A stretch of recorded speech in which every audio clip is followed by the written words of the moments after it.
First and foremost, my deepest condolences are extended to the family and friends of Denrick Stallings, who was a husband, father, son, and Marine veteran in their most heartbreaking and difficult of times. On January the 9th, 2022, Mr. Stallings was shot and killed by Deputy William Owenby, a member of the Crawford County Sheriff's Office, in front of a residence located on Highway 341 in Crawford County. Because of the circumstances, this incident was independently investigated by the Georgia Bureau of Investigation, and the evidence was analyzed by the Bureau's crime lab. Upon completion of their investigation, the file was turned over to the Macon Judicial Circuit District Attorney's Office on April the 4th, 2022. Subsequently, the entire file was reviewed and our findings based solely on the evidence presented to us in this case are as follows. On January the 9th, 2022 at 12:16 p.m., Deputy Owenby attempted to conduct a lawful traffic stop on a vehicle being driven by Mr. Stallings, initially for speeding on Highway 80 in Crawford County, Georgia.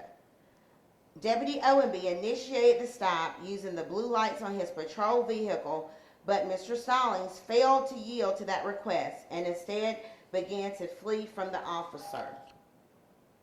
Mr. Stallings fled from the officer for approximately 7 minutes, in part through residential areas. During his flight, Mr. Stallings ignored numerous traffic control signals, drove on the wrong side of the roadway, reached speeds in excess of 100 miles per hour on roadways for which the maximum speed limits varied from 45 miles per hour to 55 miles per hour, and placed other motorists at risk. At this point, Mr. Stallings' actions were in violation of OCGA 40-6-395, fleeing or attempting to elude a police officer.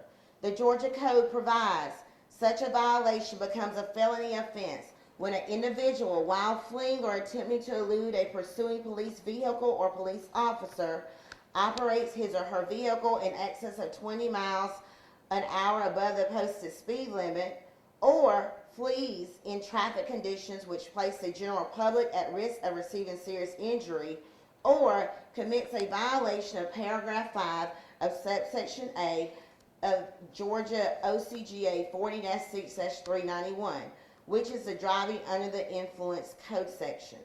The entirety of the traffic incident was captured on Deputy Owenby's patrol car dash cam. The car chase ended on Slade Extension off Highway 341 when Mr. Stallings lost control of his car, striking a fence post and a fire hydrant. Mr. Stallings then fled on foot, and Deputy Owenby pursued him on foot. Mr. Stallings ran behind and then in front of a residence on Highway 341. Deputy Owenby followed in that same direction. Video footage from the house located across the dirt road and behind the residence where the shooting took place corroborates this direction of foot travel of both Mr. Stallings and Deputy Owenby. During the foot chase, Deputy Owenby gave verbal commands to Mr. Stallings to stop and warned that if he did not stop, that he would be tased. Deputy Owenby deployed his taser on Mr. Stallings once they reached the front of the house. Both prongs of the taser made contact with Mr. Stallings on his back, and Mr. Stallings went to the ground. Both taser prong marks could later be seen during Stallings' autopsy. One prong was still attached to his back, and the other, which was retained as evidence by the medical examiner, had fallen out into the body bag. The taser cartridge was recovered at the scene, a distance from where Stallings was shot and died. When Mr. Stallings was on the ground following the tasing, Deputy Owenby attempted to secure him. Mr. Stallings then turned and got on top of Deputy Owenby. A struggle ensued between them, during which Mr. Stallings ripped Deputy Owenby's watch from his wrist and knocked the taser from Deputy Owenby's hands. These items were located at the scene. Both men ended up on the ground beside a fence. As they continued to struggle, Deputy Owenby had his back against the fence, with Mr. Stallings facing and pinning him there. While both Deputy O&B and Mr. Stallings were on the ground at the fence, Deputy O&B could feel Mr. Stallings snatching for his firearm, which was holstered and on his gun belt. Deputy O&B could sense Mr. Stallings pulling the firearm around his waist to where Mr. Stallings could reach and try to remove the weapon from its holster. When Deputy O&B heard and then felt Mr. Stallings get the firearm out of the holster, he feared for his life because he knew that Mr. Stallings now had his hands on a deadly weapon. Deputy O&B continued to struggle and was able to get one hand on the firearm in the trigger area and pull the trigger, shooting Mr. Stallings 4 times at close range in the chest area, killing him. 4 shell casings were recovered at the scene, and 4 projectiles were recovered from Mr. Stallings' body. Once the threat had ended, Mr. O&B stood, holstered his firearm, radioed that he had just been involved in a shooting, and requested an ambulance from Mr. Stallings. The audio from Deputy O&B's body microphone associated with his patrol car's audio-visual system and the radio dispatch communications corroborate these events. Mr. Stallings' autopsy conducted by the GBI medical examiner showed that Mr. Stallings had 4 gunshot wounds to his chest area at close range, with close range being defined by the medical examiner as 0 to 3 inches, based on the soot and dense stippling of the chest entry areas. There were no projectile entry wounds in Stallings' back area. There were no projectile entry wounds in Mr. Stallings' back area. The only markings noted on Mr. Stallings' back were 2 puncture abrasions from the prior noted taser barbs. Mr. Stallings' post-mortem blood alcohol level was 0.09, and his blood toxicology showed the presence of marijuana and cocaine. At the scene, there was a quantity of suspected marijuana and suspected cocaine located on the ground near Mr. Stallings' body. Bottles of alcohol were recovered from the inside of Mr. Stallings' vehicle. Deputy O&B's service weapon and holster were sent to the GBI crime lab for touch DNA analysis. The term touch DNA is somewhat of a contradiction, as it takes more than a mere touching of an object for a person to leave behind his or her DNA on that particular object. In order to have enough DNA on an object for an analysis to be completed, there must be sufficient touching to leave behind skin cells in ample quantity for testing.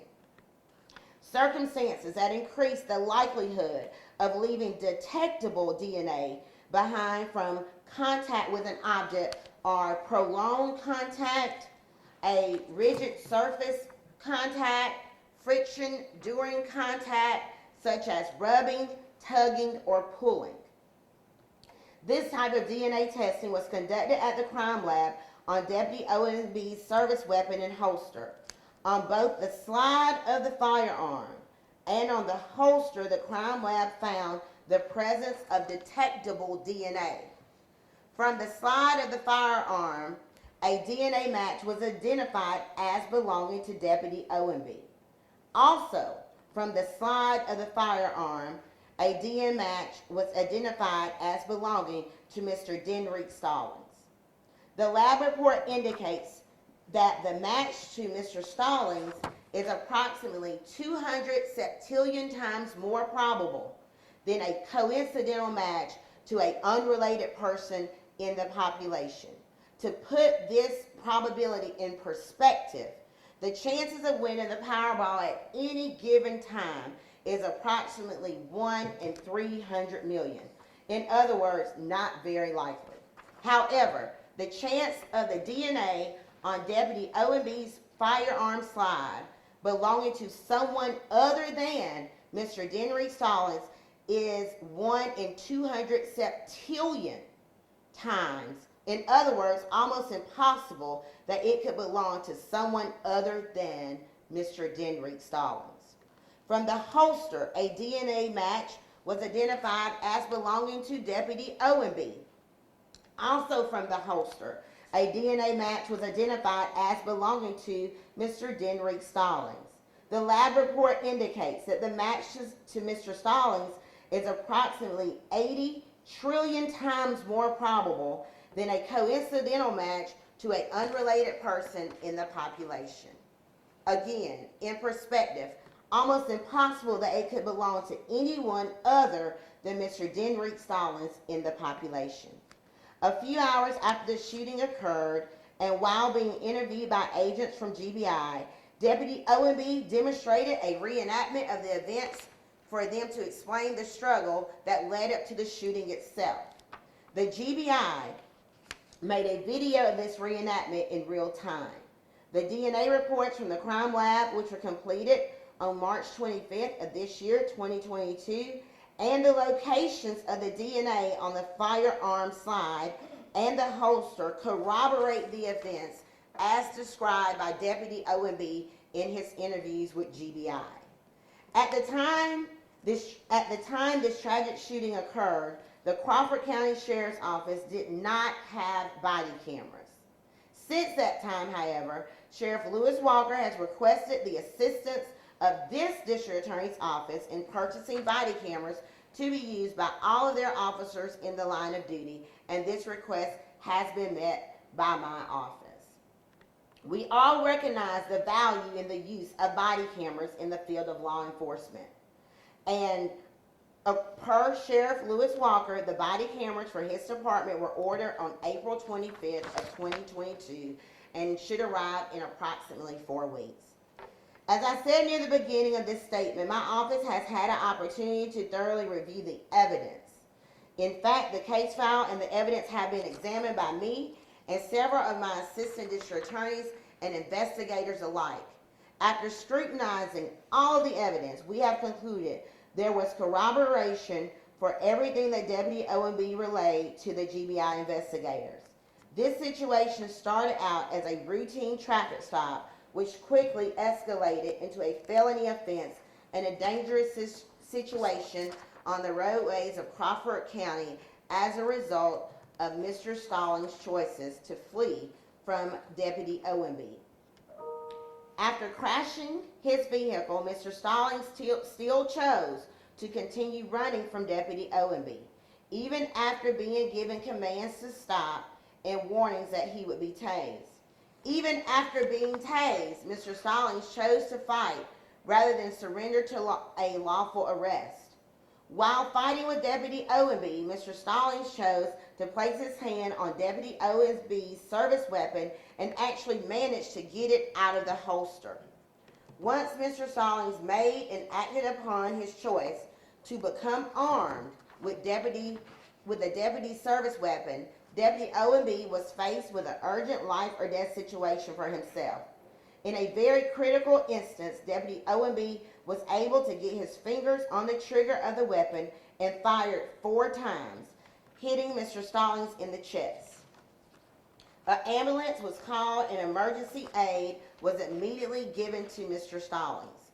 Based on the circumstances as presented by this case, in conjunction with the irrefutable physical and scientific evidence, I find that Deputy Owenby was justified in using deadly force in the shooting of Denrick Stallings in self-defense in accordance with the law, and no prosecutable case exists based on the evidence.